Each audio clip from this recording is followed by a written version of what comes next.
Okay, good morning, everybody. I am Dr. Mark Cruz, CEO of Silvercorp Metals Corporation. Today I'm here to tell you all about our Silversand project in Bolivia. Please note there will be some forward-looking statements in the presentation. We certainly believe we can stand behind them. So, New Pacific is a silver-focused company. Interesting thing to note that typically in a precious metal bull market, silver tends to outperform gold. Also has a lot of other uses, as much as an investment tool, also as an industrial, biomedical, and part of the green economy as well.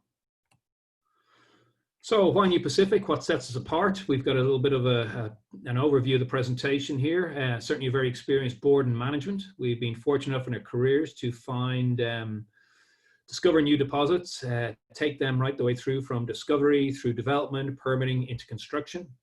And actively, produced them over many years. Got great shareholders. Silvercorp Metals is our largest shareholder, a little bit below 29%. We'll take a look at that in a moment. And also Pan American Silver, the world's largest silver mining company. So certainly we believe this is a great vote of confidence for both the project and, in fact, the management team. Really, we'll spend quite a bit of time talking about our new discovery. That's the Silversand deposit itself. Certainly one of the larger discoveries globally in the last decade. It remains open for expansion, and we have aggressive exploration campaigns planned through to the end of the year, and obviously transitioning on into 2021. We're certainly well funded to execute in our corporate strategy, sitting on approximately $48 million US in the treasury. Also interesting to note, we recently transitioned from the junior board, the venture exchange, to this main board about a month ago, and we're also now part of the JDGX index on the senior board. Certainly near-term catalysts. Fundamentally, we are an exploration and development company and really do believe in adding value with the drill bit. So aggressive drilling campaigns right the way from 2017 until ongoing, and certainly we will continue to focus on exploration as a main value creator or driver as well. In tandem with this, as part of the dual strategy, we have started our advanced engineering studies and project studies on Silversand, and we'll talk about those in a little while as well. And finally, just to note that, again, fundamentally believe in creating shareholder value. We are in the process of spinning out our Tagish Lake gold deposits into Whitehorse Gold, subject to shareholder approval at the end of this month, September. So that's kind of what to look forward to. I won't spend too much time looking at the leadership and experience. I think the key thing to note is a very experienced both board and management team. We have certainly worked in Latin America and South America quite extensively during our careers, been involved in very large projects from the super majors right the way down to the mid-tier mining companies as well. And really in the past few months, as we transition from exploration into exploration and development mode, we've been increasing the bench strength with some key hires on the management side and also on our Bolivian team, specifically on focus on ESG, sustainability, and the community affairs and social studies.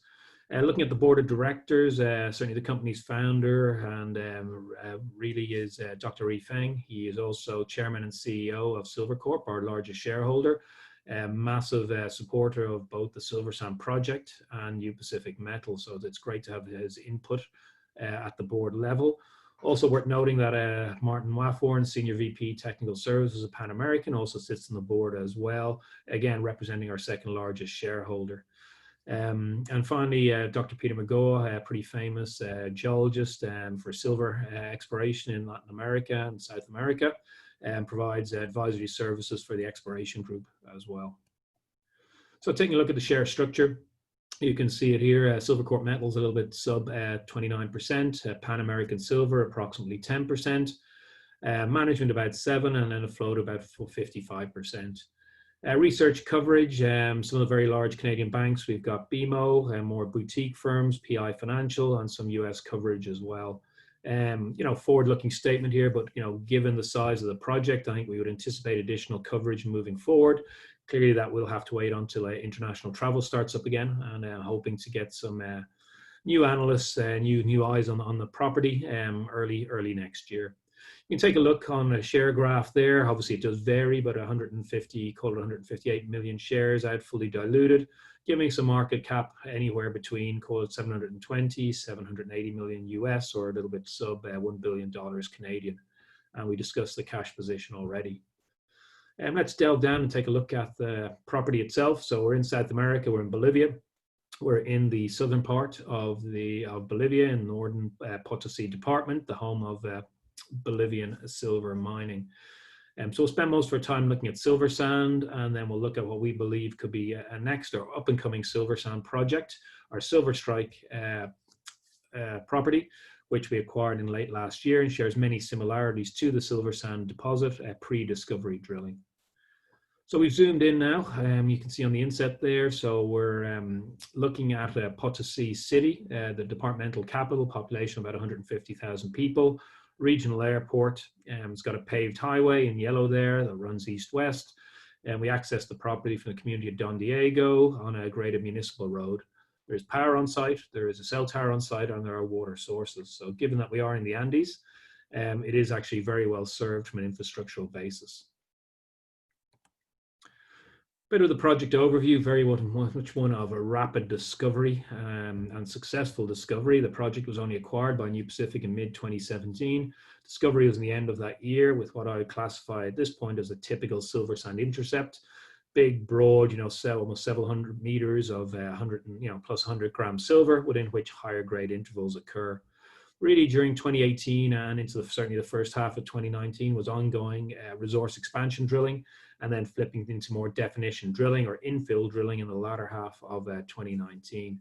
Certainly, over that 2-year period, 18 and 19, it was the largest greenfields exploration drill campaign in South America, with over close to 100,000 meters drilled in almost 400 diamond drill holes. Also in 2019, we expanded our land package. The corporate affairs team successfully negotiated with the Bolivian state mining company, Comibol, to a mining production contract, or essentially a joint venture and development contract for an additional 57 square kilometers. That gives us more of an emerging district regional scale play. Just to be clear though, that does require ratification by the Bolivian Assembly, and they're going through elections at the moment. So, most likely, obviously subject to all the usual risks. With any negotiation, that approval is most likely a 2021 event. Moving into 2020, ongoing discovery at the property scale, and then that really culminated in our inaugural resource estimate in April of this year. You can see here, just as we get into Silversand, this is an overview of the deposit. Where really the field of view is we're standing on South Zone, looking to the north-northwest over what is now the central zone of the deposit. A couple of key features to note in this photo. Certainly, you can see the historic workings. We believe it was mined from the mid-1500s up until about the 1800s, or the end of the Spanish colonial era. The field of view there from bottom of the screen to the top of the hill is about 250 meters of silver mineralization. It starts at outcrops on the surface, and then looking across from kind of hill to hill is about 600-700 meters across. And then the strike from the south zone, which you're standing on, to the top of the central and north zone is approximately 1.2, 1.3 kilometers, and the deposit remains open. So it's a very large, emerging, brand new silver discovery and deposit. Looking at the numbers here, independent 43101, a pretty standard table, but you can see measured and indicated 35 million tons, close to 140 grams of silver for contained silver metal of 156 million ounces. Smaller inferred tonnage of sub 10 million tons of close to, a little bit over 110 grams per ton for an additional 35 million ounces of silver. So really, this is the largest silver discovery in Bolivia in the last 30 years since San Cristobal, one of the largest primary silver discoveries globally in the last 10 years. We'll see how that stacks up with some of our peers and competitors. Really, what is interesting about this is typically for your inaugural resource, you'd expect most of your tonnage to be inferred, whereas in this case, the bulk of it, or 70%, is in measured and indicated. So technically de-risked, drilled down to 25-meter centers from a drilling perspective. And as you've seen in the photo, and actually I guess behind me in the backdrop, it starts at surface and certainly will become an open pit operation. Approximately 70% of those resources reside within 200 meters of surface. So very much, shallow by modern pit standards. Metallurgy is very good so far, high recoveries from the mid-80s to mid-90s. Certainly we believe, and our consulting metallurgist believes, because it's just a monomineralic deposit, we only get silver at this point in time, which is a little bit unusual. We'd expect some zinc and lead in the system. Geologically, we believe it's just we haven't found the rest of the deposit, and that's really going to be a main focus of ongoing exploration programs. Take a look here in 3D. So really we've just cut a section across the deposit. We're looking from south zone here through the central zone and to the north. Few key things here. Firstly, no deep drilling at all in the deposit. You can see the central zone, which is the bulk of the currently published deposit. Deepest drill hole, called it 250 meters, very much near shallow mineralization. No deep drilling to lower stratigraphic units, which could be susceptible for silver mineralization as hosts. Deposit remains open to the north, it remains open to the south, it remains open to depth. Surrounding our measured and indicated, so our tightest drilled parts of the deposit, we have it inferred, like a carapace. And what's in green, what's interesting is limited drilling between the south and central zones. And we also have this blue area here we're calling conceptual exploration. This is where the exploration team has drilled and known mineralized structures, structural trends. We have intercepted silver mineralization of similar grade and similar tenor to that included in the deposit, but it just hasn't been drilled tight enough. So really that means it's just drill spacing is more than 100 meters apart, so we just can't call it inferred. You know, we can put some conservative polygons around that. Obviously these figures will vary, but you know, we estimate there's potential for another, call it 10 to 15 million tons in the kind of broadly similar grade to that included in the current deposit. So, you know, we classify this as very low risk exploration. It is going to be a major focus of the 2020 and into 2021 resource expansion drill campaigns. And really, you know, this is what we look like, how we stack up globally. You can see here, it's a standard kind of bubble chart for deposits. In blue, we have either active open pit operations and or underground ones, but really comparing ourselves to the open pits. You can see Silversand on a grade basis, you know, close to 140 grams per ton, and it contains silver, you know, all categories, let's call it 195, 200 million ounces. Really does stand apart. You know, fundamentally we believe, and obviously subject to ongoing positive drill results, that there's good potential to increase the contained metal of the deposit. And as we start looking for those feeder zones, which always occur in these deposits globally and within Bolivia, you know, if we're fortunate enough to find these, or, you know, time-wise, you know, hopefully we can start moving this grade up the grade as well, and size. So up into this kind of quadrant up here to the northeast. So that's really it at a deposit scale, really. So, you know, a lot more work to be done. The deposit remains open, very confident that we will add more tons and ounces with ongoing investment and exploration. Zooming out a bit on the district, certainly we believe, you know, that Silversand deposit will form the cornerstone of a brand new emerging Bolivian silver district. And we can see here on the plot in blue, we've got 100% of our own ground, approximately 5.5, 6 square kilometers. And this Silversand South block, you can see the tight drilling on the central part of the deposit here. South zone sits in here. Our new discovery, which we briefly mentioned, 600 meters to the east, Snake Hole, occurs on the eastern part of the property package. It remains open, really higher grade mineralization than that at Silversand so far. We have started a 4,000 meter resource expansion and definition program on this in Q1 of this year, and hope to finish that off prior to the end of the year. And the other thing to note is there is no drilling in the 600 meter intervening area between the currently defined deposit and the Snake Hole deposit, or zone itself. Also, you know, we've got two main mineralized trends, the Silversand trend that runs up in the middle and the eastern intrusive contact, which you can see running there in pink. Really about 4 kilometers to the north of the Silversand deposit, we got our north block, really centered on the El Bronce occurrence or property package. This is very similar. It's intrusion hosted, historical mining, we believe around the same era as the Silversand deposit was mined, so Spanish colonial times. Again, no prior exploration, modern exploration on it, although, you know, extensive workings, really, you know, mining kind of several meters wide, kind of probably kilogram range silver. In this case, actually deeper in the system, so we do get base metal credits coming into the system. So pretty excited to get a drill test on this one. Likely late Q4 into early Q1 of next year, planning an initial 5,000 meter drill program. Contingent on success, we'll continue to explore the deposit. So I'm just going to take a slurp of coffee here and catch my breath. So really, that's, really at Silversand, the emerging Silversand District. So lots of exploration work to go with. Really, towards the end of 2019, we do enjoy, major competitive advantage in Bolivia. We are certainly first mover within, the district or within the country, in fact, for this, forthcoming exploration cycle. And really went looking for, where there are other areas that we believe, could be open to bulk tonnage silver mineralization.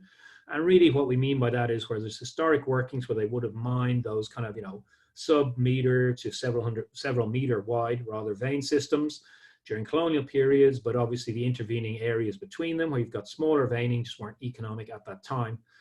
Whereas now they could lend themselves to modern mining practices. And that really brought us to the Silverstrike deposit, which you can see the picture there with the historic workings as a person for scale. So it's probably about 1.5 meters wide at it, which they would have mined, gone into the hillside and mined out here on different levels. And you can see some of the fractures developed in between these that really have never been drill tested that may, form attractive bulk tonnage targets in their own right. So just to reorientate ourselves, we're in the kind of north central part of the country, 200 kilometers to the southwest of La Paz. Again, we're at elevation. A lot of similarities with Silversand. It is a historic mining district called the Berenguela mining district. Actually, perhaps a larger historic mining district than that at Silversand. And really now at this point, we found historic workings over about 3 kilometers, broadly speaking, east-west striking, and 2 kilometers north-south striking as well. So that's quite interesting. Infrastructure, again, is reasonably well developed, and we have obviously a paved highway to about 8 kilometers of the property, maybe 10, and then a graded municipal road into it. There's grid power on site. There's a cell tower on site as well. Again, we're just trying to compare to, how does Silversand, how does it rank compared to our Silverstrike, rather to Silversand pre-discovery drilling? Again, historic mining districts in both areas, perhaps Berenguela a bit larger based on surface workings than the Silversand one.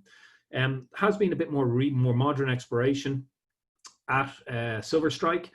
Rio Tinto in the mid-1990s really was looking for a copper gold mineralization, so different commodity focus, different exploration model.